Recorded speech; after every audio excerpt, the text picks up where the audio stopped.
afternoon, members of the media. Thank you very much for making the time to this press conference. I know it was called at short notice, but I do have a short but important message that I'd like to put out in terms of our response to what's been widely reported this morning as a protest that took place on East Broadway. So we know that at around 6:30 this morning, approximately 30 people gathered near the junction of East Broadway and Lane Hill, and they commenced a protest there. Police officers arrived shortly after that, and they were immediately concerned that the protesters had blocked both lanes entering the city of Hamilton. So they spoke with the organizers and they urged them to move to the safety of the sidewalk and also to allow for the free flow of traffic. Now, the protesters did not cooperate with the instructions from the police.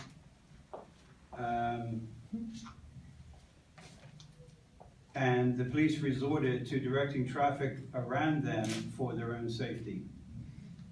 The police continued the effort to move the protesters to the safety of the sidewalk right up until about 8:15 this morning, when the persons eventually moved themselves out of the road.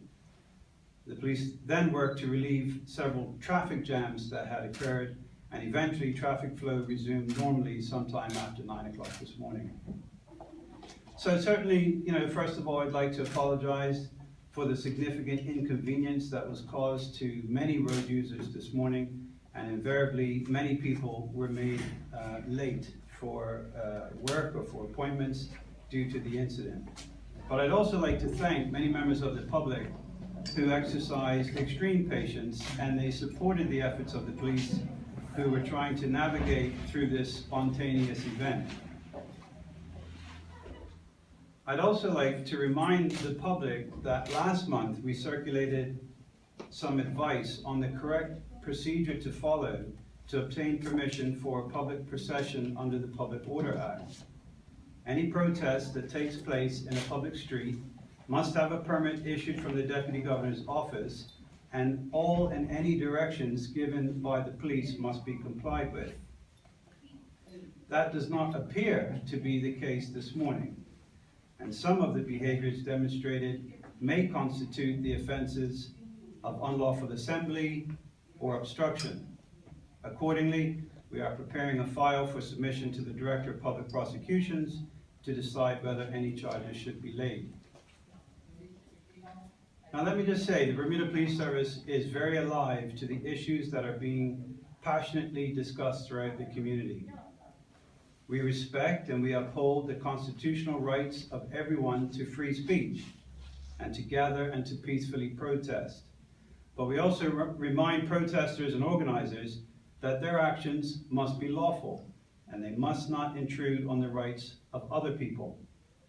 The protests this morning caused significant and unnecessary disruption to the free movements of the general public, and it placed the police in the untenable position of being caught in the middle. Whether a protest is about pathways to status, same-sex marriage, or furlough days, the police do not hold any views on the merits of the debate. Our job is not to take a position on the issue. Our mandate is to maintain peace and good order and facilitate the exercise of democratic rights to protest peacefully and lawfully. And where we must intervene, our policy is always to use the least intrusive and coercive law enforcement measures possible to resolve the conflict. It does no community any good for the police to use heavy-handed tactics to address protesters over issues that are already emotionally charged to begin with. This is, of course, the reason why there are laws that govern protests, and that is why the public must follow the rules, so that the police are not caught in the middle of protesters who have a right to protest and other members of the public who have the right to move about freely. These rules are in place to keep both protesters and members of the public safe.